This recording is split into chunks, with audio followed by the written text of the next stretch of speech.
Mengapa demensia penting? Saat ini populasi lansia semakin meningkat. Selain itu, orang dengan demensia sebenarnya butuh pertolongan dari orang lain, tetapi masih sulit karena adanya stigma dari masyarakat. Hal ini juga didukung dengan kurangnya pengetahuan masyarakat tentang demensia, bahwa penyakit ini bisa menimbulkan banyak komplikasi sehingga perlu dicegah.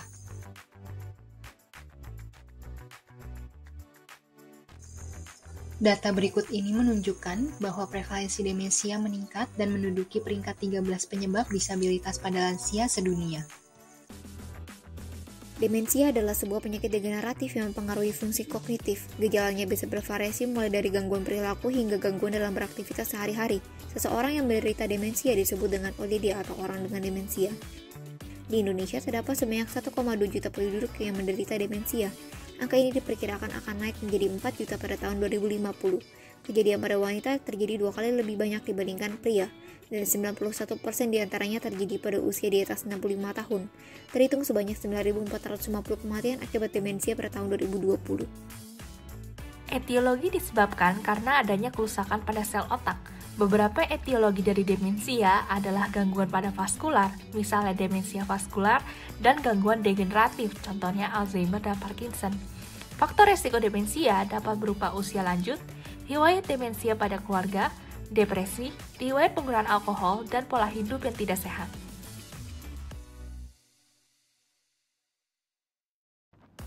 Adanya stereotip dan perilaku negatif terhadap ODD menyebabkan munculnya perasaan negatif dalam diri ODD yang dapat memperburuk gejala demensia dan menimbulkan gangguan pada kesehatan mental ODD. Kemudian, privasi ODD juga ikut terganggu dikarenakan orang di sekitarnya beranggapan ODD tidak mampu melakukan hal apapun, sehingga seringkali secara tidak sengaja ikut campur dalam urusan ODD. Selain itu, penyakit demensia ini juga dianggap bukan sebuah penyakit serius atau hanya proses normal dari penuaan saja. Akibatnya, kondisi ODD sering dianggap remeh dan tidak mendapatkan dukungan.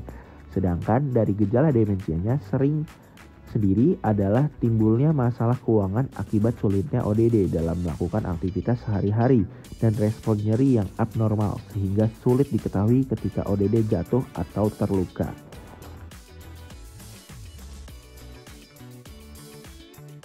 Masyarakat memiliki pengetahuan yang minim mengenai penyakit demensia. Mereka cenderung untuk memaklumi pikun sebagai penyakit orang tua, padahal sebenarnya adalah gejala yang serius. Stigma yang ada juga akan menghambat proses peningkatan kualitas hidup ODD, sehingga masyarakat akan memberikan perlakuan diskriminatif terhadap ODD. Pada sisi pengasuh terdapat peningkatan beban pekerjaan. Merawat orang dengan demensia merupakan hal yang tidak mudah. Para pengasuh merasakan beban dari segi fisik, psikologis, sosial, dan finansial. Masalah di fasilitas kesehatan tingkat pertama. Yang pertama, kurangnya sumber daya manusia baik dari segi kuantitas dan kualitas. Yang kedua, tingkat kesulitan untuk mendiagnosis demensia. Yang ketiga, pemahaman tenaga medis yang minim. Lalu yang keempat, masalah pengobatan. Terdapat berbagai cara pemecahan masalah di tingkat individu. Di antaranya adalah memperluas pengetahuan diri dengan lebih banyak membaca tentang demensia. Dengan adanya perkembangan zaman, tentu lebih mudah untuk mendapat akses informasi terkait demensia. Dibutuhkan juga kesadaran diri bagi orang di atas 60 tahun untuk lebih sering melakukan pengecekan kesehatan, memperbaiki gaya hidup, dan melakukan aktivitas stimulan kognitif seperti berolahraga dan bersosialisasi. Kita juga harus mempersiapkan dana untuk kebutuhan di hari tua nanti.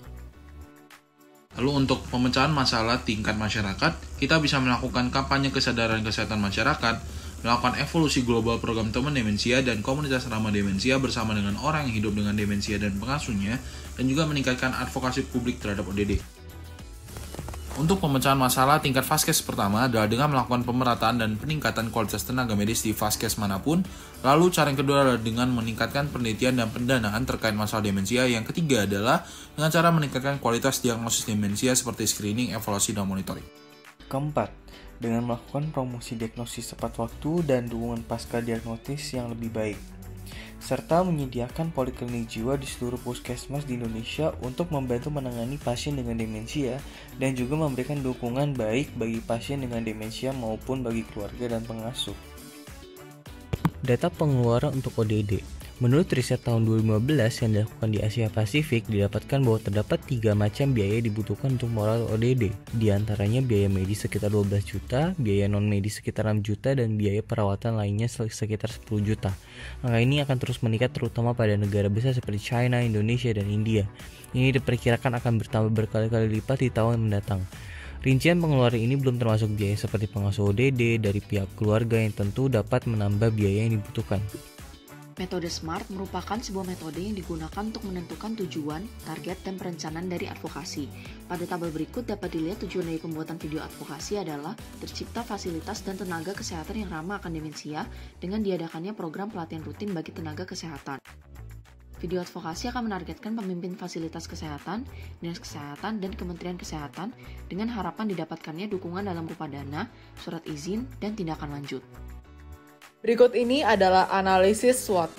Analisis ini dirancang untuk membantu mengidentifikasi kekuatan dan kelemahan dari internal maupun eksternal yang berhubungan dengan peluang dan ancaman yang ditemui dalam pelaksanaan advokasi ini. Pelaksanaan advokasi ini akan bekerja sama mewujudkan pelayanan penyakit demensia yang terintegrasi. Pelayanan terdiri dari pelatihan tenaga kesehatan oleh universitas dan rumah sakit pendidikan, pemberdayaan dan pembinaan lansia di Posbindu dan Posyandu bersama dengan kelompok Sobat Lansia Indonesia, dan layanan pengobatan dan rehabilitasi orang dengan demensia dan keluarganya. Untuk mewujudkan advokasi ini, maka perlu dibentuk jejaring. Dalam membangun jejaring ini, kami merancang seminar dan workshop, fokus group discussion, dan forum diskusi.